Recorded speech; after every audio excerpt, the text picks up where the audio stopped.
worked at a warehouse for a few years when I first moved back to California. I was born and raised here, but I moved away to Arizona for a while, and then I came back for a girl, of course.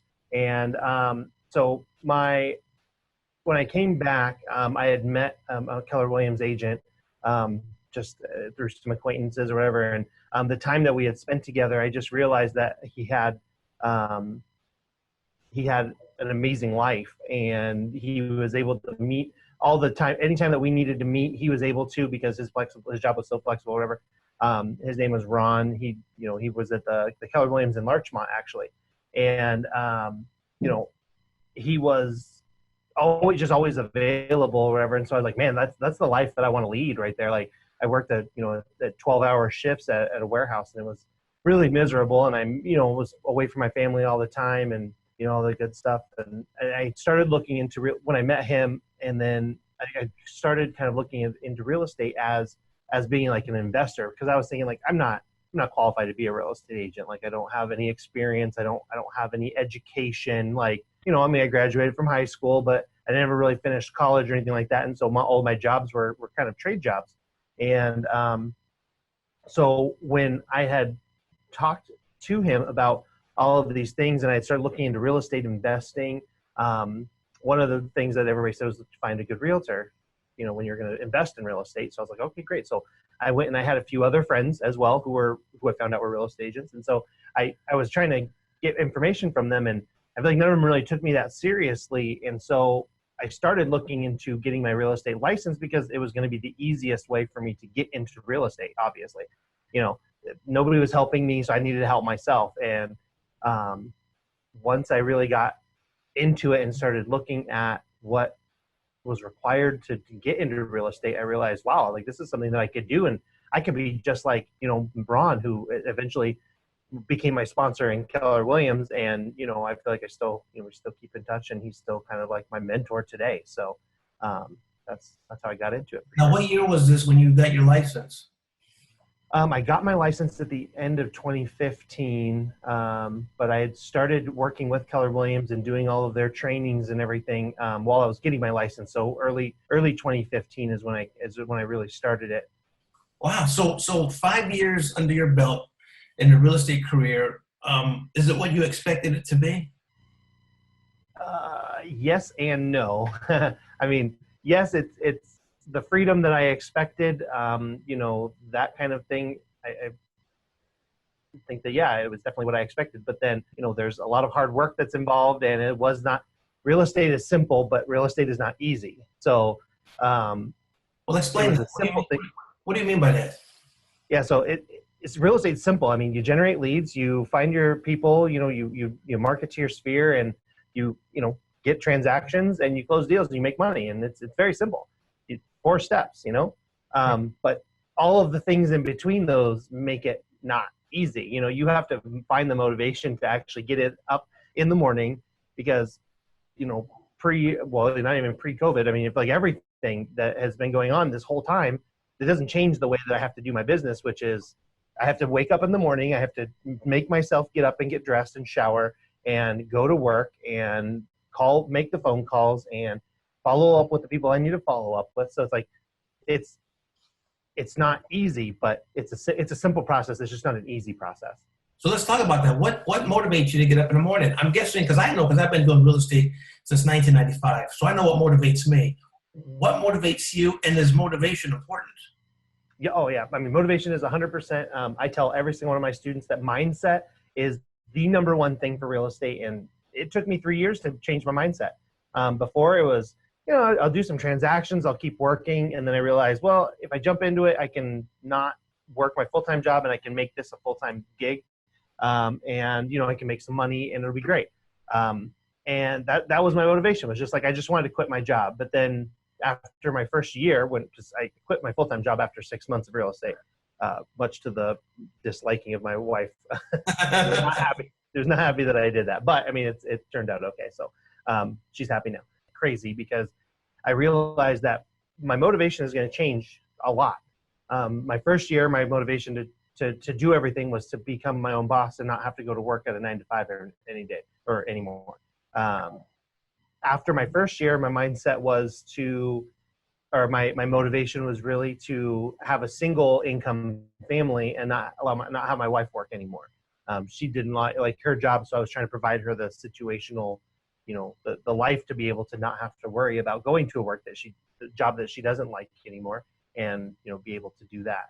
So, and then that was a couple years ago. I feel like she's no longer working, and that's great. So that was perfectly fine. But then once I hit that goal, I needed another motivation. And so my new motivation for this now is, it's always to take care of my family. That's always the basis of everybody's motivation, really.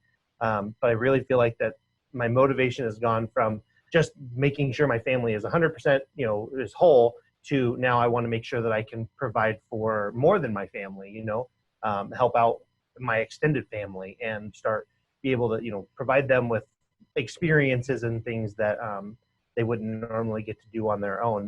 That's what drives me today. So who knows what it's going to be next year. Right. But it sounds like your game plan from when you got your license to now has been right on target. The blueprint seems to be working for you. You wanted to get your license. You wanted to have your own hours. You wanted the flexibility. You wanted to have your wife at home so you can live off of your one income, which is solely off of real estate sales from Mr. Bryan Collins himself. You've done that. Now you want to help your extended family with, I'm guessing, financial assistance if needed. I know what it means to me, and I know what it's done for me. It's changed my life. But I've been in it for 25 years. It changed my life. What's it done for you for the last 5 years? Yeah, I mean, it's completely.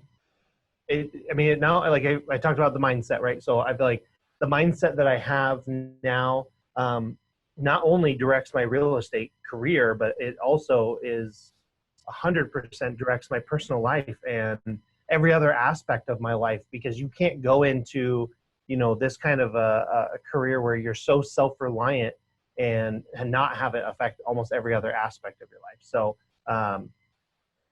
it's definitely allowed me to go from, I feel like if I need to buy something on Amazon, I just buy it. I feel like I have the financial freedom to do, most of the things that I want. Like, am I a millionaire? No, absolutely not. But am I living a very comfortable life that I can, afford to have my wife stay at home? Absolutely. And right. One of the let me piggyback off of that comment you just made there. That you're living a pretty comfortable life for you. Why do you think some agents who get in this career? Why do you think some newer agents succeed and others don't? What do you think is the most distinguishing factor that some succeed and some just fizzle out? Yeah. Well, I do feel like that the difference between new agents who succeed and new agents who don't succeed is going to be their motivation. Everybody, like I said, everybody wants to support their family. But even when I was new and I said, oh, I want to support my family, I guess I really didn't take myself seriously. I didn't go out there every single day to set out to do what I needed to do. I was just like, yeah, I lead generated, and I talked to all my friends and my family, and, right out of the gate, I got my license in November. I closed my first escrow in January. By the end of November, I had a house at escrow, and it was my first buyer, and it was because I lead generated in my sphere. And, I feel like I closed 4 in the first 3 or 4 months because I had done the work. And I was like, man, this is great. This is easy. No, I'm a master at this. I don't even have to work. This is so easy. The money was just coming in, right? And then I got to the point where I closed all those escrows and I had nothing. And it was like, oh, well, what do I do now? And I was like, oh, well, I stopped lead generating because I was a master and I had figured everything out and I had answered all the questions. And, so I didn't have to move forward with anything else. And I realized that I didn't continue on doing all of the things that I had to do. And it took me the first couple of years to really get into the habit to basically, it's like 100% always you're lead generating. That's my number one job. If I stop lead generating, then everything else goes away. So once I realized that. Yeah, well, let's hit on that before I forget. So you said, I asked the question was, what makes a new agent successful and what makes one not so successful, and the difference. So you said motivation, but it also seems like it's twofold. The other part would be what you just said, the lead generation. Let's talk about lead generation. How do you lead generate? What do you do? What does Bryan Collins do to lead generate? I mainly focus on my sphere. I keep in contact with people that I know who love me, who know me, who trust me. That is probably my number one way to do that. Also, currently, I mean, when I was new, it was all sphere all the time. That's all I did. And, I just tried to get as much business as I could from the people that I knew. And then, they would tell people, that sort of thing. It would be 100%, almost 100% referrals.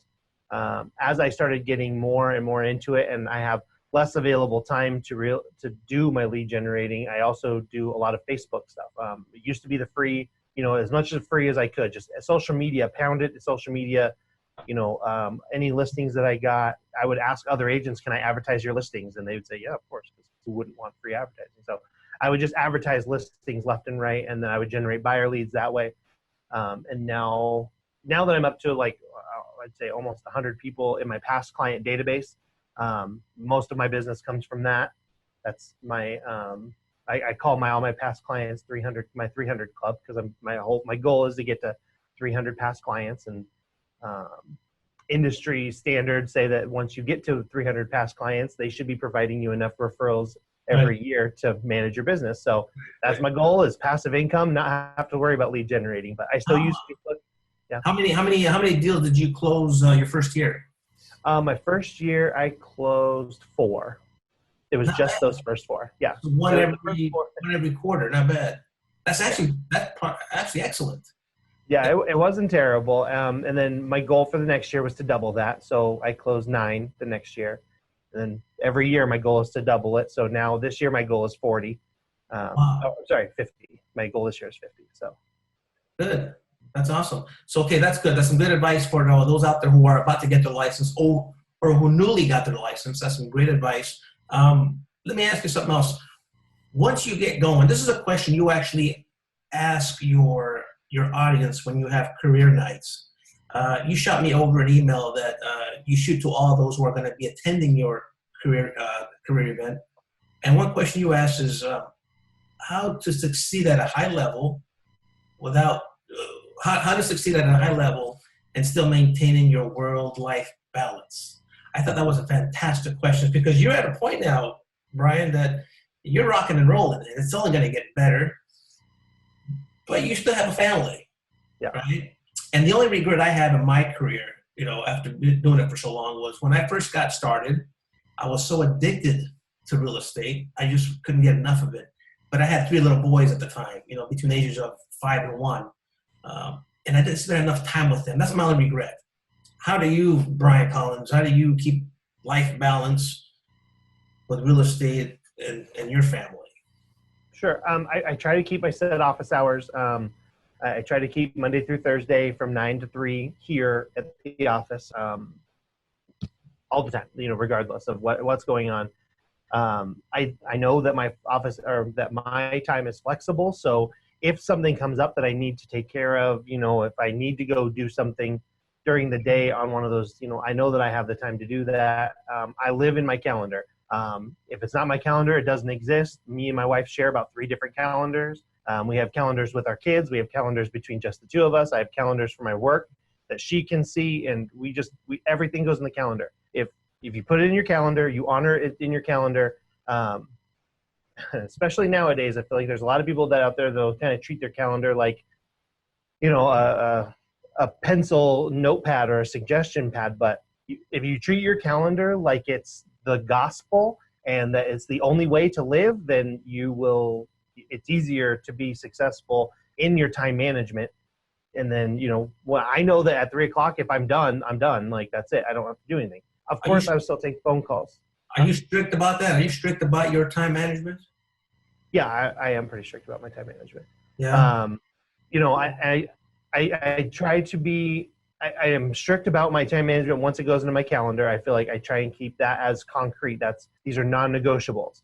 My wife is understanding in the fact that, hey, look, I have a flexible schedule and I can take weeks off at a time. And, she knows that if we go on vacation, like, I'm off. I'm not going into the office, but I'm not really off as in I'm not going to answer my phone. My phone is what makes me money. It's where, I talk to people that manage the transactions that I'm in, and I talk to the people that are new, and I need to, that are going to generate more business for me. So, we have an understanding that, even when I'm on vacation, there's very little times where my phone is off completely. Sounds like I will set it. Yeah, sounds like you really respect the career, which is, in my opinion, one of the most crucial elements in the real estate career is respecting the career in itself, Right. and what it entails to succeed. Hey, how did you transition? I know you told me earlier your wife wasn't too happy when you left your other job. So how did you transition from that, your 9 to 5, to this mysterious real estate gig that you had no idea what was to lie ahead? Yeah.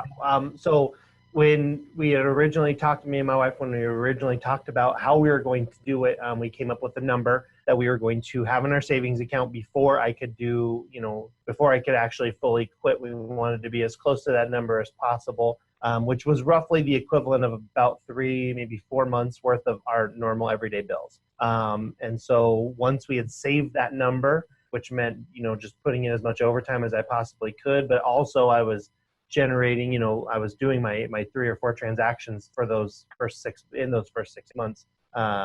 So all of that money went in, basically went into providing that level of amount that we had. And then, we could do that, which I think it was a little bit funny because I was not in the mindset to where I probably should have quit. And I was not, I hadn't done the lead generating to where I probably should have quit, because we saved up all of this money. And then when I quit, I hadn't done any lead generating up to that point. And so the transactions I had finished, and then we basically lived off our savings for the first couple of months until I realized, oh, the money is going to go away. I have to get this done. Like, all of this free time hanging out at home and just living my dreams wasn't paying the bills, or wasn't going to pay the future bills anyway. So, once we had that money saved up, I feel like then I had to get real serious. So how soon after did you close your first transaction and earn that first commission check? Yeah, well, I closed my first transaction in January. I quit my job in June. So it was almost exactly 6 months. Oh, 6 months. Got it.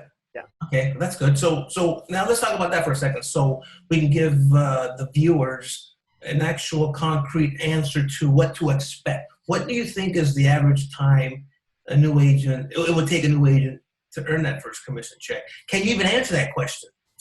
Is there a formula for it? Yeah, I mean, I'd like to say, yeah, there is a formula for it. I mean, as soon as you get into your training, you're getting your license, you need to start talking and telling every single person that in your sphere of influence, you need to start telling that you're getting into real estate, and if they have any real estate needs. Lead generating. All right, what else you got? Yeah. I mean, frankly, for me, I feel like that's pretty much it. I mean, if you know a few hundred people, just your aunts, your uncles, and everything, I would definitely also explain to your family how referrals work, because that's passive income. I feel like that's income that you can generate while you're getting your license and, ready. So when you have your license, you have deals going, whether they're referral deals out of state or, in state, actual business for you. Right. So it seems like it's difficult to measure how soon somebody can expect that first deal, that first transaction to go through, because there's so many factors involved. One of the factors, in my opinion, and let's see what you think, is you hit it right on the button, the lead generating. But I also believe it's not just what you do, but how you do it. Hence comes effort. And how do you measure effort? It's real difficult to measure somebody's effort. It sounds like you were motivated and ready to go out and kick the world's ass and just make this happen. Is that the type of mentality you think is required to get this real estate career off the ground? Yeah, I mean, I definitely think you have to, because business isn't going to fall in your lap. You're not just going to walk in and go, oh, I'm making $1 million now. I mean, it's tough. There's, one of the things that we talk about in the career nights, in the information sessions, is that, there's the good news is that there's a low cost of entry into real estate. The bad news is that there's a low cost of entry into real estate. Yeah. You can have 4,000 or 5,000 agents in a 100,000, population city. That's a lot of competition, out there. And if you're not motivated to take your market share and to, do that, you're going to be out. You're going to be one of those agents who do, 1 or 2 deals a month. And if you're in a full-time job and you love your job and you're just doing this side money, that's fantastic. But there's some of us who want to do it full time because I love real estate. I love everything about it. I love the negotiating and I'm not a fan of the lead generating, but I do love talking to my family and my friends. So, it's not terrible. What would you consider full time? What's the difference between full time and part time? And can you do this part time? Should you do this part time? Yeah, I don't. There's no right or wrong answer. There's a difference. What's that? Yeah, I mean, I said I don't even know if there really is a difference. I mean, I really only work about maybe 15 hours a week, 20 hours a week, like of actual work. But I feel like I do this full time because this is the only thing that I do 24 hours a day to make money. 365 days a week. I don't take holidays off. I talked to people yesterday during, Easter. It's just, so I consider myself to be full time, but I don't work 40 hours a week for sure. I don't think so. Anyway. Right. I think you and I are both on the same page. I believe in quality of hours, not so much the quantity of hours. Sure. I've always believed that. What areas are you working at, Bryan? I've worked pretty much anywhere in the Inland Empire. My main area that I live in is the high deserts, like the Victorville, Hesperia. Anywhere between Southern California and Vegas is really, yeah. Got it. Listen, I want to head into the topic of what's going on today, particularly, of course, with the coronavirus and how challenging times are out there, particularly for small businesses. I believe those who have a real estate license and their livelihood of selling real estate is a small business. I think you'd agree with that. And of course, small businesses are being hit substantially right now. How does Bryan Collins get out of bed and say, I'm still going to go out there and take care of business? How do you do it? What do you recommend? Yeah, I mean, it all goes back to my motivation. I feel like my mindset is that I'm still going to work. In the state of California, we were deemed an essential service. So, it made me feel more essential. Say that again. In California, say it again. In California, we were deemed an essential service. What does that mean? That means that we're required to work. We got to keep going, and people have to buy and sell homes. It's not like, I don't know, a nail salon where it's like, well, I think I'm going to go buy a house today, and I'm going to, get it. No, like people need a place to live. So we're still open. You're still open. Absolutely, it's still open for business. Like nothing for me has changed other than I put out a couple of notices saying nothing's changed. Just to make sure that people know. Yeah, no, we're essential. So. Well, let's get specific. I mean, how do you show a house? So I this morning I went and I showed a house. It was a vacant home. So I had, currently there's a form in California that's required called a PEAD, Entry and Authorization Disclosure. Okay. And basically it just says that, both all parties, buyer and seller, have to sign it before they can go in. Everybody's got to be wearing face masks. I wear gloves. I bring gloves and face masks in case the people who are looking decided they didn't want to participate, but I make them. I just bring these little guys right here, those little face masks so people can wear them. I just ask them not to touch anything, especially if there's belongings of the owner still in the home. I just usually say, hey, just try and keep your hands in your pockets just so that there's no urge to touch anything. I'll open doors. I'll, open windows, whatever you want to see, I'll do it for you. Hand sanitizer, Lysol wipes, that sort of thing. Yeah, this is great stuff. This is great information you're providing us. So you're still running business as usual. How do you lead generate during a crisis like this? I mean, are people apprehensive, on going up into society in general? Yeah, I mean, for the most part, people want to know, when I'm lead generating if I'm lead generating for buyers, I just let them know that I am available to go out and do a 360 tour of a home. I personally have a 360 camera, so I can go and just take a bunch of pictures at a house, put it online for them to view it. Even if it's not one of my listings, I would ask, obviously the permission of the listing agent and the owners to be able to do that. But if somebody wants a virtual showing, then I'll go out and create a virtual showing for them. I can do FaceTime showings. I've done those for a really long time because a lot of people like to relocate to our area because we have a lot of warehouse jobs and a lot of logistics jobs where people would relocate to. So people come from all over the place to our area, and I would offer to do FaceTime showings if they weren't going to be able to make the trips so often, because it can get expensive to travel. So I'll just walk through a house on FaceTime and show them whatever they want. And Sometimes, I mean, now I don't bring my wife with me, but she would be a camera person, so you can get more of a view of, the tour thing. But yeah, I'll do FaceTime showings, duo showings, whatever, 360 virtual walkthroughs. Tell everybody that, hey, we can. How about your listings? How do you go after listings at a time like this? You always want to well, as far as the market goes, where we're at, I feel like our market's a little bit different than some of the other places in California. We're still one of the most affordable areas in the entire state. So when you go after listings right now, you want to tell them that, right now the prices are still the highest they've been, in the last, 7, 8, 10 years. And you don't want to price your home to chase the market. You just have to explain the market trends and how most likely the prices are going to start dipping because of all of the lack of buyers that, the current climate has created a lack of buyers, which means that we're going to be moving into more of a buyer's market. And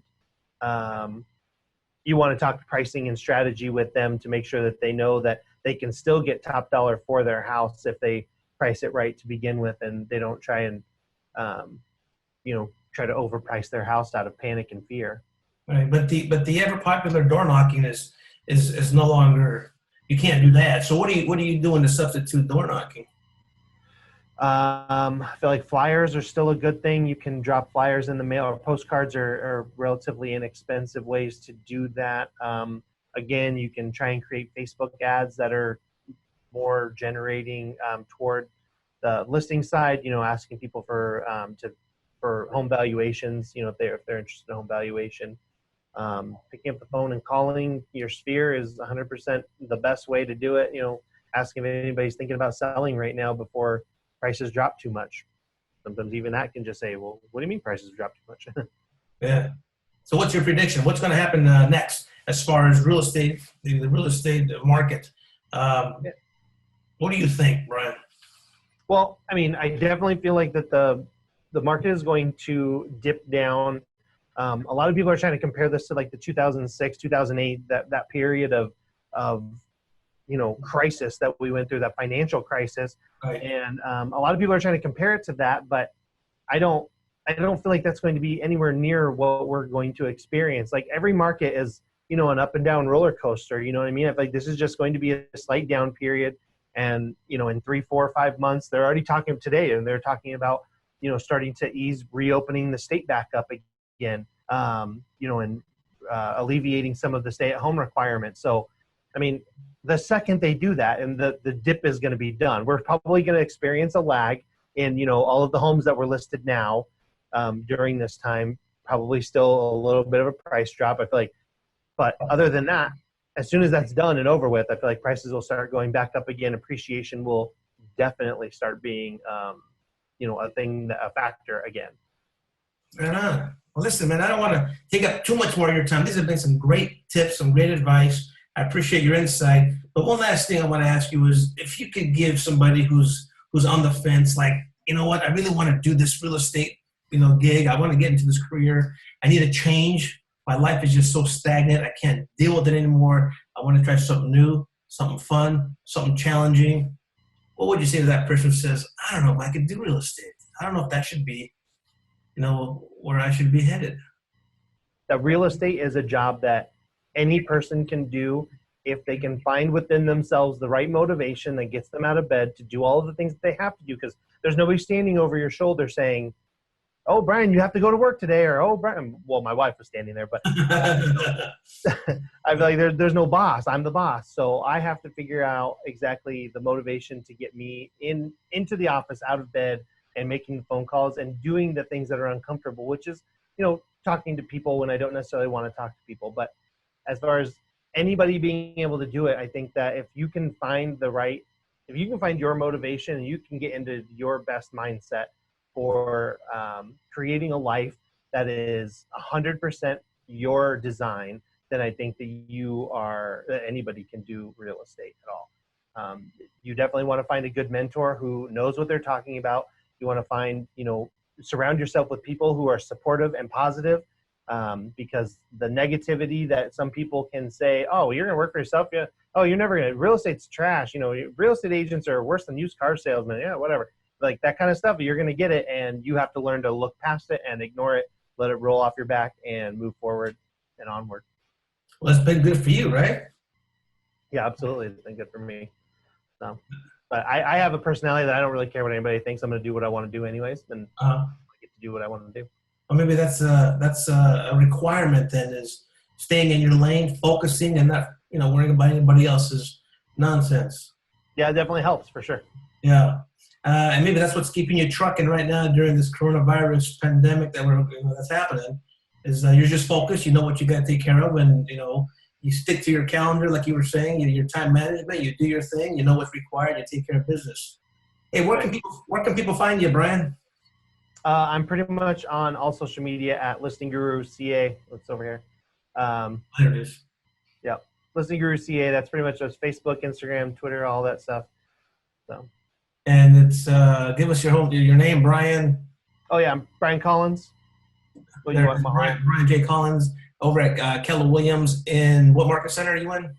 Yeah, I'm in the Victor Valley Market Center, up in Victorville. Sounds good, man. Hey, I appreciate your time for giving us all this good stuff, man. The meat and potatoes of real estate is what I really look for. We try to give all of our, you know, like I said, all of our followers, all of our subscribers, something concrete that they can take with them and say, you know what, this is some good stuff. And I think you gave them some fantastic stuff today, Bryan. Appreciate your time, brother. And thanks, Robert. Keep in touch and keep on rocking those classes over there in up in Victorville with California Realty Training. You're one of the best trainers we have. Appreciate your passion. Appreciate your, you know, you loving this career. And we'll talk again soon. Hey, thanks for watching this last video. Hope you enjoyed it. I sure did. Hey, do us a favor. If you think a family member or a friend would also enjoy it, why don't you share it with them? I guarantee it, they're going to get something out of it. In addition, if you have any comments, questions, or a topic you want us to discuss, hey, leave it down in the comment section. And one last thing. If you haven't subscribed yet, what the hell are you waiting for? Do it right now. Hope to see you next week.